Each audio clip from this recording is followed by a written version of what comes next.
Hello guys and girls, how's it going? Screezilla here and I hope you're all well. And you join me today in the medium tank, yes, medium tank technically, T26E1 Super Pershing. Now, it's technically a heavy tank, it's some strange classifications. Now, the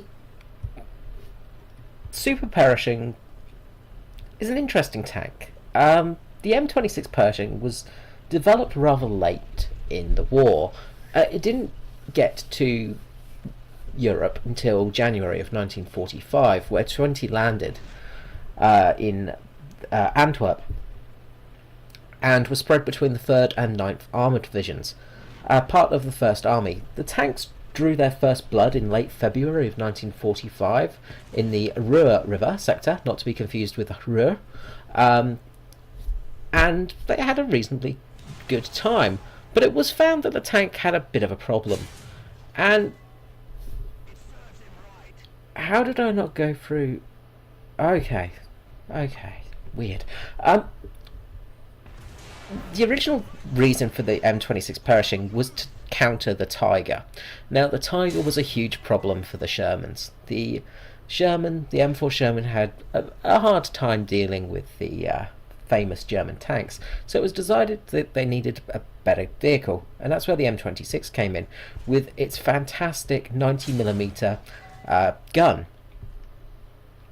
But the standard 90mm on the M26 was not enough to take out things like the Tiger II, the King Tiger, and that is where the heavy tank comes into play. As you can see there, we just went straight through that Panther's armour, not a problem at all. So the Super Pershing, as it was called, had a much longer, much more powerful gun attached to it, which was the T26E1-1 variant, which had a much longer muzzle and a much longer gun breech as well. And this meant that the shells had a much higher velocity, which meant that it could go through things like the Tiger. However, the M26 had a big issue, and that was its basically its front plate. It was very weak to the German 88mm, and thus it often had problems of being penetrated.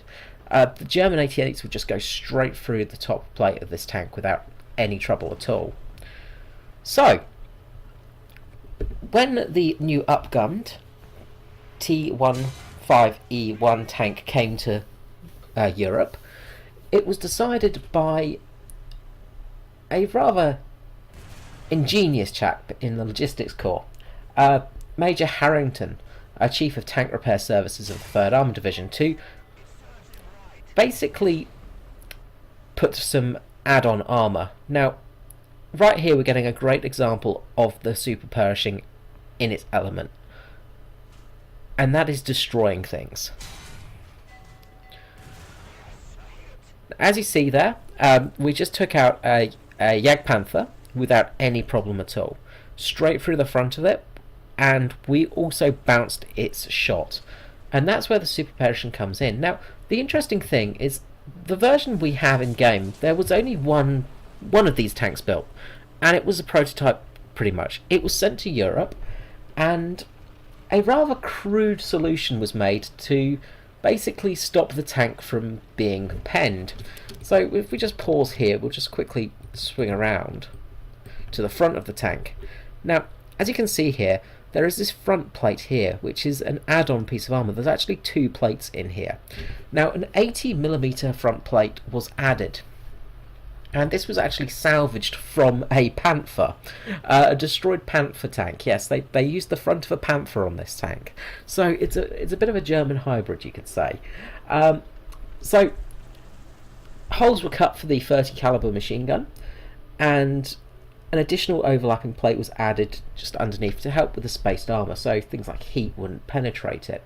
And this meant that the front of the tank was nigh impenetrable by the German 88mm, even the fearsome KWK-43 of the Koenig Tigers. Now, Another addition was the mouse ears, which came a little bit later, and these were for protection of the turret, basically, because again the turret was quite easily penetrated by the German 88mm guns. Now, one of the interesting things about the Super Pershing is it does have a lot of recoil, and you will notice on the top there are 2 recoil dampeners on there, and that's mainly to stop the tank from flying, stop the gun from really pushing backwards. It helps with the projectile coming out and makes things a lot easier for the crew. Another addition was a very large counterweight placed on the back of the tank, and that again was to help basically keep the gun balanced. Now, the T26E1 was very unlucky there. I don't know how he penetrated and only just injured the driver there. The driver just took a 90mm armor ballistic cap shell to the face and survived. That's very lucky. So the recoil of the gun was very strong. Miss those bombs there. And this was just because of the sheer velocity of having that gun that had such a long cannon breech, sort of cannon length. Now, the Super Pershing didn't have a great combat history. It was pretty much one and done. And now we're going to get absolutely swarmed by planes, and this is pretty much the end of this game, unfortunately, because, well, yeah, Allies suck. So that's, as you can see, the Super Pershing doesn't take a bomb to the face too well. Alright, I'm going to hop out here, and we're just going to head to the hangar. So the Super Pershing had a little bit of action. It's a little bit iffy, but in Dessau, apparently the tank was attacked by a Tiger II. Now, there's a few disputes in this because no Tiger IIs were actually in the area, which does make it a little bit iffy on the older knowledge base, pretty much. But the tank took a shot to the front and ricocheted. It had a ricochet, and this basically meant that the tank could actually spot the vehicle. The tank turned its gun with one shot, going straight through the lower plate of the German tank. It set fire to, well, caused the ammunition to cook off and explode, and the turret of the enemy vehicle went flying. It is believed it was actually a Panzer IV. So there's a few disputes. It could have been a Panzer IV, or it could have been a Panther, but most likely it was a Panzer IV. Many tankers like to say that they were fighting Tigers just because it made it sound a little bit better, of course. When you say, oh yeah, I was attacked by a Tiger, it's more interesting than being attacked by an older tank, of course. So the tank really only had one kill to its name. There was a sort of first action in near Nordheim, where it destroyed an unidentified armoured target, but there is no real reports on that one. It's not sure what happened. Basically, the tank was a bit of a Frankenstein's monster. These were all field accessories, as I said. Like the actual tank itself, if we look at the standard M26, so same, basically exactly the same. It's the same tank. It just has a much bigger gun on it, and of course that additional armor. When it was made, of course, it didn't have that. It just had the longer gun, the turret dampeners, and the slightly heavier rear weight on the back there, and that was really it. Because they only had one of these vehicles, they did field repairs and basically field modifications, and that's why you get the fantastic plates here, additional plates welded on. Now, with reports, the front plate should actually be 80 millimeters. It shouldn't be the 38 that we have in game.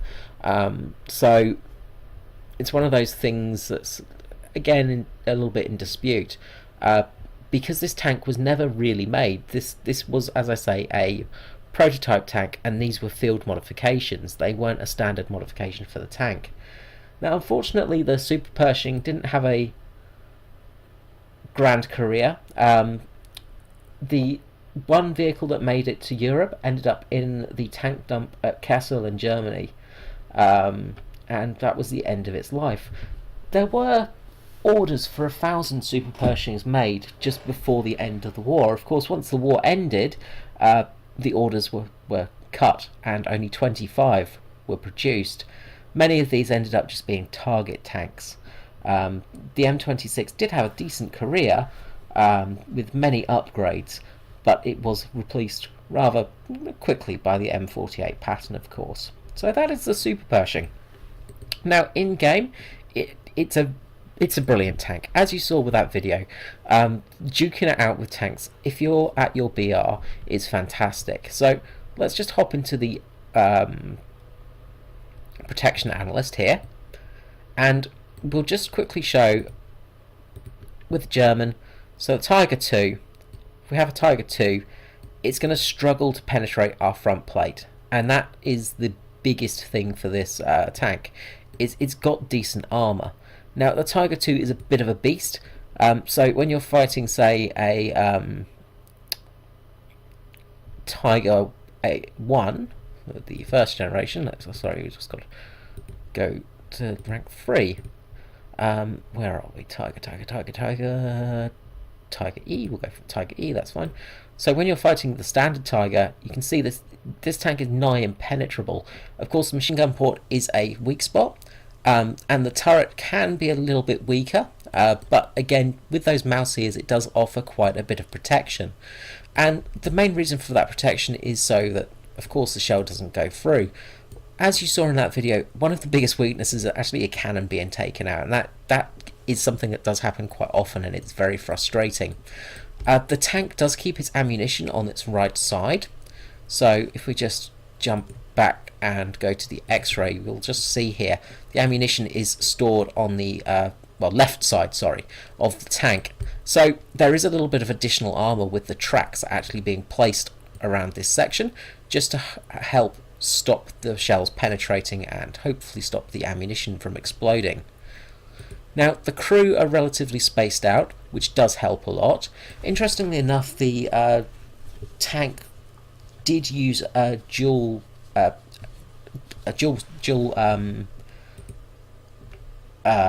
ammunition, so warhead and then powder charge behind it, much like the British tanks did use.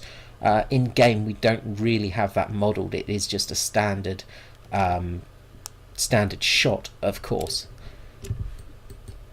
So the ammunition is generally stored at the bottom there, but you always have a few in your ready rack in that section. So if you are fighting a Super Pershing, you want to try and hit this side to take out that ammunition.